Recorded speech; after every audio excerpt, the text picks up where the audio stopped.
But as we look at markets right now, the Dow is up over 370 points, up over a full percent. And to help us break down how markets are reacting not only to the debate, but what's going on with the negotiations for stimulus. Remember, the House voting on a $2.2 trillion smaller proposal from the Democrats. To help us break this down is Miles Lewis.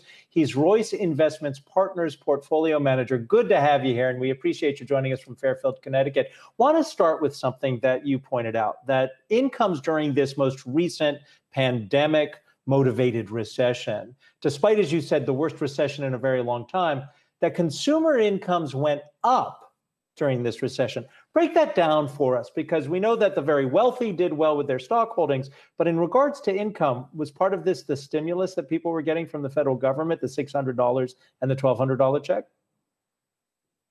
Yeah, that's exactly what it was. Historically, incomes go down during a recession, but the federal government has stepped in a big way to preserve what is effectively 70% of the U.S. economy, and that's the consumer. And so there's a lot of debate about how long that will last, and that's one of the reasons that the current focus on the new stimulus package is so important to markets. But either way, the consumer is in relatively healthy shape, all things considered, given the size of this contraction, the speed of this contraction. Another important metric would be to look at the personal savings rate, which just skyrocketed during the recession. It's come back down a little bit as consumers have drawn on some of those savings to fund their daily needs, but they're still in a very healthy position. So I think that's something that is an important difference in this recession versus prior recessions and could bode well as we start to come out of it, which is just simply that the consumer is in relatively good shape, all things considered. Well, Miles, you were saying that the market is really focused on whether this is going to continue. It hasn't. It ended already, right? People are not getting these checks anymore. And we are starting to see on a corporate level, not just on a consumer level, but on a corporate level, some of the effects of this as we start to see more and more layoffs. So the market, while maybe focused on that stimulus, hasn't necessarily seen, I mean, yes, we had a pullback, but is it really pricing in the idea that maybe stimulus won't happen? Or are investors assuming that it's going to get done? I think that's a little bit hard to tell because there's so many moving pieces in the market. But I think that what we'll ultimately see is if the markets behave poorly enough, then Washington, D.C. will get its act together and get things done. So that's historically what's happened. Obviously, the election plays a big role in that. So we're not politicians. I'm a stock picker and focus on businesses. So I don't have an edge on whether or not a stimulus is going to get done. But I think it's probably more likely to get done than not. And hopefully that provides a much needed bridge for the economy and the consumer until we get a vaccine and things can start to get back to something we call normal. Miles, I want to get back to the election risk that has been factored in here.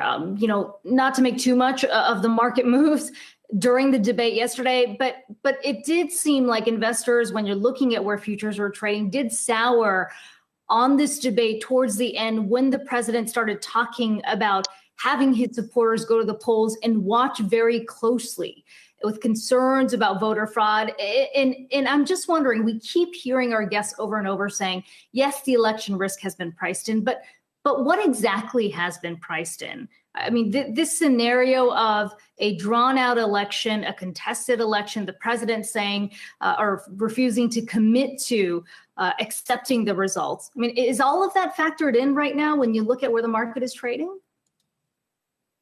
It's probably not, and we probably have some more volatility ahead. But, there's the old saying that markets love to climb a wall of worry. And personally, as an investor, I like uncertainty because that creates a lot of opportunity for long-term oriented investors like us at Royce. So we'll see how this all shakes out. But if it creates volatility and therefore opportunity to buy good businesses at discounted prices, then we kind of welcome that volatility.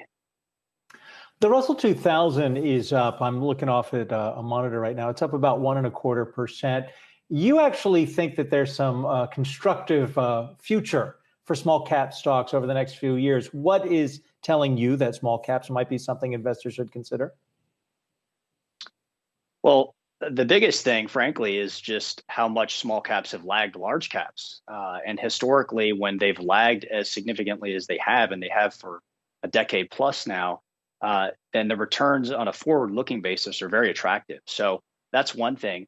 The second thing would just be that I think we're going to see a recovery that shows the economy is fairly resilient. And that's, of course, predicated on getting a vaccine at some point in mid-2021 and it being widely available.